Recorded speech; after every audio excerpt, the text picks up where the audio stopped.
আমি কাবেরী, আপনারা দেখছেন আমার নতুন YouTube video Bong in Mumbai. আজকে দিনটা হলো শুক্রবার আর ঘড়িতে এখন বাজে সন্ধ্যা 6:30। বিকেলবেলা আমি রেডি হয়ে বেরিয়ে পড়েছি, যাচ্ছি আজকে ঘরেরই খুব কাছের একটা মলে। সেখানে আজকে একটা নতুন সিনেমা রিলিজ করেছে। যেহেতু আজকে উইকডেজ, তাই অরূপের অফিস ছুটি না থাকায় ও ডাইরেক্ট অফিস থেকে মলে চলে আসবে। এদিকে দেখুন, কথা বলতে বলতে চলে এসেছি রাস্তার সেই চৌমাথাটায়। আপনাদেরকে তো আগেও বলেছিলাম রাস্তার ওপারে অটোগুলো সব দাঁড়িয়ে থাকে, সেখান থেকেই একটা অটো ভাড়া করে এখন চলে যাব স্টেশনে।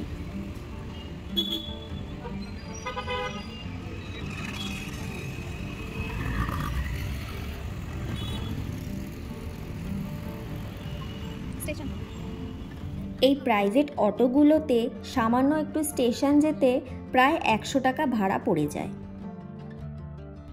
ওদিকে দেখুন, সূর্য এখন অস্ত যাচ্ছে, দেখতে কি সুন্দর লাগছে দৃশ্যটা। এখানে সন্ধে নামতে নামতে প্রায় 7:30 বেজে যায়।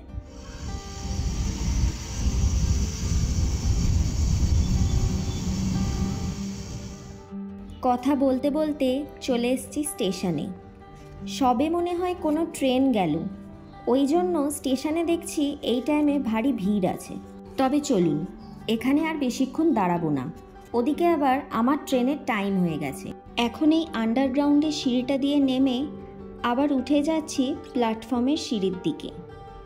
নাভি মুম্বাইয়ের আন্ডারে যতগুলো স্টেশন আছে কোনোটাতেই কিন্তু আপনি ওভারব্রিজ দেখতে পাবেন না, কিন্তু মুম্বাইয়ে আবার যতগুলো স্টেশন আছে সেখানে আবার বাকি স্টেটের মতোই আপনি প্রত্যেকটা স্টেশনে ওভারব্রিজ পেয়ে যাবেন।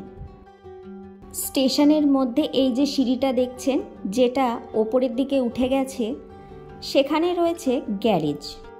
এদিকে একবার দেখুন নাভি মুম্বাইয়ের স্টেশনগুলোর সিলিং কতটা করে উঁচু উঁচু, কিন্তু মুম্বাইয়ের আন্ডারে যে স্টেশনগুলো রয়েছে সেগুলোর সিলিং কিন্তু এতটা উঁচু নয়। চলুন, এদিকে আমার ট্রেনও চলে এসছে।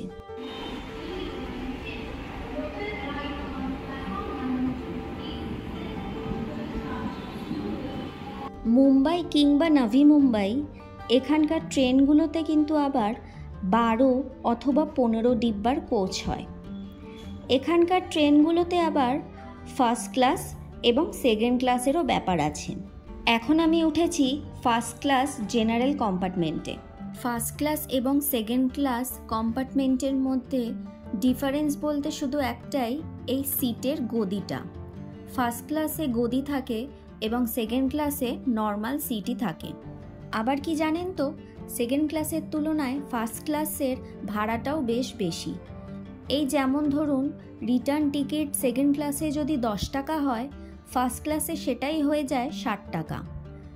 যেহেতু ভাড়ার এতটা ডিফারেন্স থাকে, সেই জন্য ফার্স্ট ক্লাসে ভিড়টাও অনেকটাই কম হয়।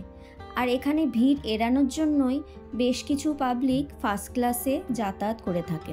ঠিক তেমনই first class second class general কম্পার্টমেন্টের মতো first class second class ladies কম্পার্টমেন্টও রয়েছে। এক একটা ট্রেনে প্রায় 6টা টোটাল লেডিস কম্পার্টমেন্ট রয়েছে। তবে কি জানেন তো, এক একটা টোটাল কম্পার্টমেন্ট কিন্তু ফার্স্ট ক্লাস অথবা সেকেন্ড ক্লাস হয় না। একটা কম্পার্টমেন্টকে 2 ভাগে আবার ভাগ করা হয়েছে। একটা পার্টে থাকে সেকেন্ড ক্লাস লেডিস, আর একটা পার্টে থাকে ফার্স্ট ক্লাস লেডিস। এখানকার ট্রেনগুলোতে টোটাল 3টে সেকেন্ড ক্লাস লেডিস রয়েছে এবং 3টে ফার্স্ট ক্লাস লেডিস রয়েছে। দেখুন, কথা বলতে বলতে চলে এসেছি আমি স্টেশনে। এখানে আবার দেখুন, ট্রেনগুলোতে গায়ে কিন্তু রেড কালারের ডোরা কেটে ফার্স্ট ক্লাস বলে লেখা থাকে। আর ওই যে স্টেশনের মধ্যে যে সাইনবোর্ডগুলো দেখতে পাচ্ছেন, একটা ব্লু আর একটা রেড, ব্লুটা হলো ফার্স্ট ক্লাস লেডিস আর রেডটা হলো ফার্স্ট ক্লাস জেনারেলের সাইনবোর্ড। সেই হিসাবেই মানুষ দাঁড়িয়ে থাকে ট্রেনে ওঠার জন্য। তো এদিকে ট্রেন থেকে নেমে আমি এখন চলে যাচ্ছি মলটার দিকে। মলটাতে অ্যাকচুয়ালি 2টো এন্ট্রি গেট রয়েছে, একটা লোয়ার গ্রাউন্ডে আর একটা রয়েছে আপার গ্রাউন্ডে। এখন আমি লোয়ার গ্রাউন্ডের গেটটা দিয়ে এন্ট্রি নিচ্ছি। এটা স্টেশনের ভেতর দিয়েই এন্ট্রি হয়। আর যেটা আপার গ্রাউন্ডে রয়েছে সেটা আপনি বাই রোড দিয়ে যদি আসেন তাহলে সেটা থেকে আপনি এন্ট্রি নিতে পারেন। চলুন এখন লোয়ার গ্রাউন্ড দিয়ে আমি এন্ট্রি নিই। তো চলে এসেছি আমি এদিকে ভেতরে। এখন চলে যাব এসকালেটরের মাধ্যমে আপার গ্রাউন্ডে। এই মলটাতে জানেন তো আমি এর আগেও অনেকবার এসেছি, কিন্তু যতবারই আসি না কেন যেখানে যাওয়ার আমি কখনোই একবারে পৌঁছাতেই পারি না। আমার যেন এটা ঠিক গোলকধাঁধার মতো মনে হয়।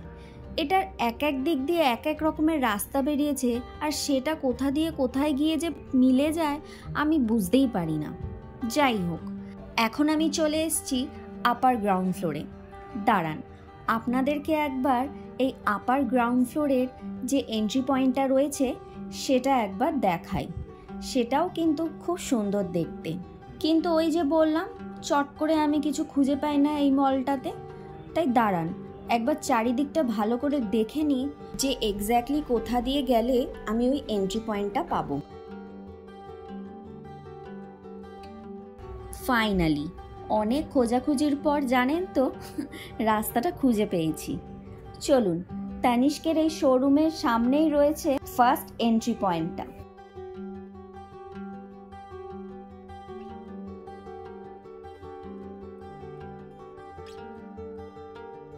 তো এখন আমি আপার গ্রাউন্ড ফ্লোরের যে এক্সিট পয়েন্টটা রয়েছে সেটা দিয়ে বাইরে বেরিয়ে এসেছি। আপনাদেরকে মলটা এক্স্যাক্টলি বাইরে থেকে কেমন দেখতে লাগে সেটা দেখাবো বলে।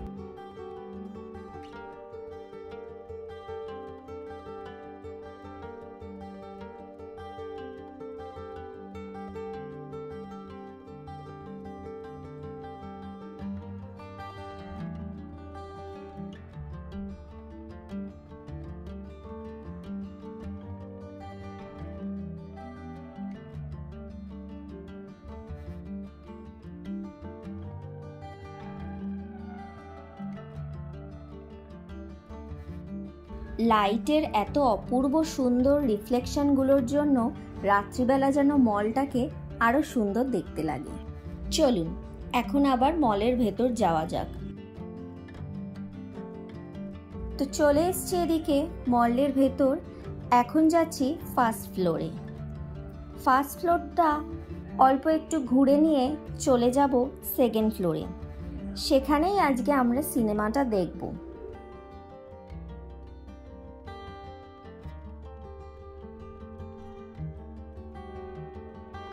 তবে কি জানেন তো, যত যাই বলি না কেন এই মলটাতে কিন্তু প্রচুর শোরুম রয়েছে।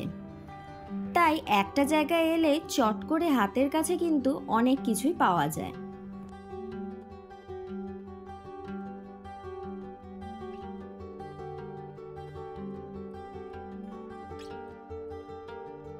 তো এখন ঘুরতে ঘুরতে চলে এসেছি সেকেন্ড ফ্লোর।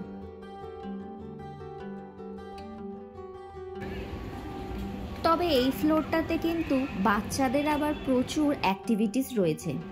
এই দেখুন, কথা বলতে বলতে আবার একটা টয় ট্রেন পাস করলো।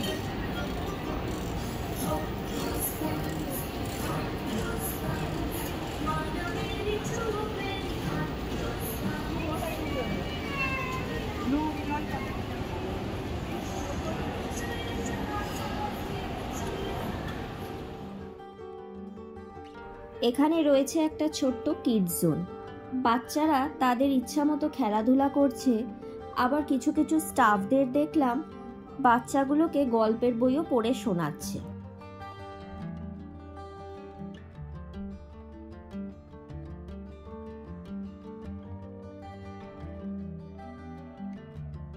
এদিকে ঘুরতে ঘুরতে হঠাৎ 4টে স্ক্রিন চোখে পড়ল। সেটা দেখতেই একটু এগিয়ে এলাম। তাতেই দেখলাম প্রত্যেকটা ফ্লোরে কোথায় কি কি দোকান আছে না আছে সমস্ত ডিটেলসে এই ম্যাপটাতে দেওয়া রয়েছে। এটা হলো এই ফ্লোরের ফুড কোর্ট। এখানটাতে এলেই দারুণ সুন্দর গন্ধ বেরোয়। তবে চলুন, এখানে আর বেশিক্ষণ দাঁড়াবো না, আশপাশটা আরও বেশ কিছুক্ষণ ঘুরে দেখে নিই। এই দোকানটায় দেখুন কি সুন্দর সুন্দর সব বুদ্ধ মূর্তিগুলো সাজানো রয়েছে।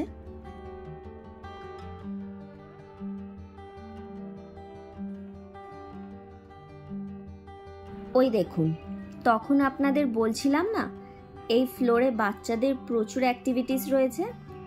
এইটা হলো সবথেকে বড় গেম জোন।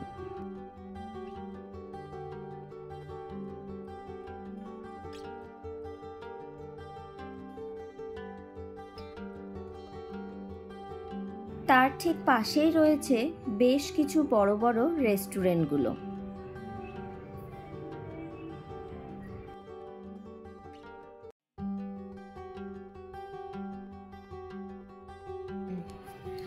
ফাইনালি পুরো ফ্লোরটা ঘুরতে ঘুরতে চলে এসেছি আমি আমার ডেস্টিনেশনে। তবে অরূপকে ফোন করলাম, ওর নাকি এখনও আসতে প্রায় 10-15 মিনিটের বেশি লেগে যাবে। আর এদিকে আমাদের সিনেমা শুরু হওয়ার টাইম প্রায় হয়ে এসছে। তাই কী আর করব বলুন, একা একা, তাই ভাবলাম হলের চারিপাশটা একটু ঘুরে দেখি।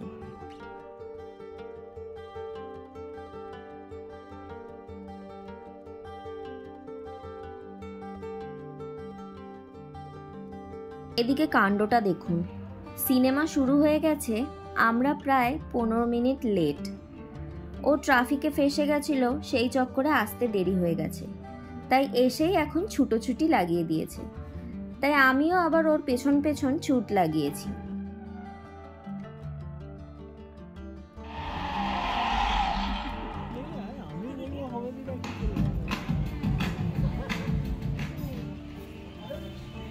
সিনেমা দেখতে দেখতে হাফ টাইম হয়ে গেছে, তাই এই ফাঁকে বেরিয়ে পড়েছি কিছু স্ন্যাক্স কেনার জন্য। তবে এখানকার খাবারগুলোতে যা দাম, বাবারে বাবা। সামান্য একটু নেব মিডিয়াম সাইজের ক্যারামেল চিজ পপকর্ন। দাঁড়ান, আগে অর্ডারটা দিয়ে নিই। সামান্য এইটুকু পপকর্ন নিল 550 টাকা। তবে কি আর করা যাবে, চলুন এখন আবার হলের ভেতর যাওয়া যাক।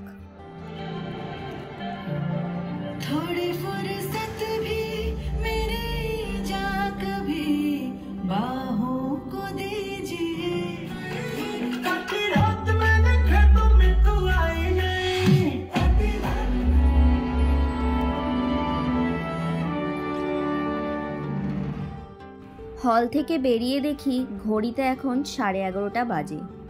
মলের বেশিরভাগ দোকানই দেখছি বন্ধ হয়ে গেছে। ঘর ফিরতেও আমাদের বেশ খানিকটাই লেট হয়ে যাবে, তাই ভাবলাম একেবারে এখান থেকে ডিনারটা করেই বাড়ি ফিরব। চলে এসেছি ডিনারের জন্য একটা বার কাম রেস্টুরেন্টে। এন্ট্রান্সটা দেখুন, চারিদিকটা জঙ্গলমহল করে রেখেছে। দাঁড়ান, যেহেতু এত রাত হয়ে গেছে, আদৌ এটা খোলা আছে কিনা তার কোনো ঠিক নেই। একবার চট করে রিসেপশনিস্টকে জিজ্ঞেস করে নেওয়া যাক।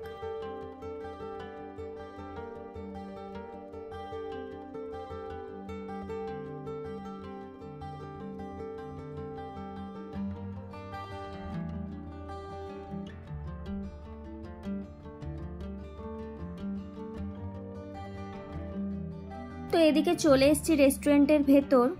শুধু বাইরেটা নয়, জানেন তো রেস্টুরেন্টের ভেতরটাও এমনকি জঙ্গলমহল থিম করে রেখেছে।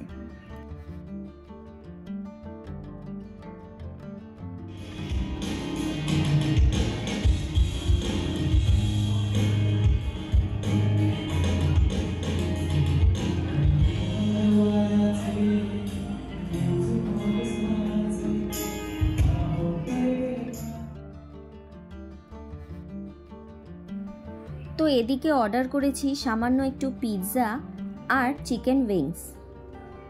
যেহেতু অনেকটা রাত হয়ে গেছে, তাই চটপট ডিনারটা সেরে বাড়ির পথে আবার যেতে হবে। ডিনার করে বেরিয়ে পড়েছি, এখন যাব প্ল্যাটফর্মে। এই মলটা স্টেশনের মধ্যে হওয়াতে ভীষণ সুবিধা, যত রাতই হোক না কেন চট করে ট্রেন পাওয়া যায়। ওদিকে আবার মল থেকে বেরোনোর সময় হঠাৎ বেশ কিছু শোপিস চোখে পড়ল, তাই একবার দাঁড়িয়ে একবার চোখ বুলিয়ে নিলাম।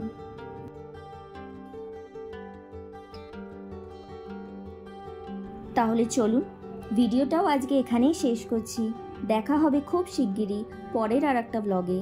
ততক্ষণের জন্য ভালো থাকবেন, সুস্থ থাকবেন এবং do like, share and subscribe my YouTube channel. Thanks for watching.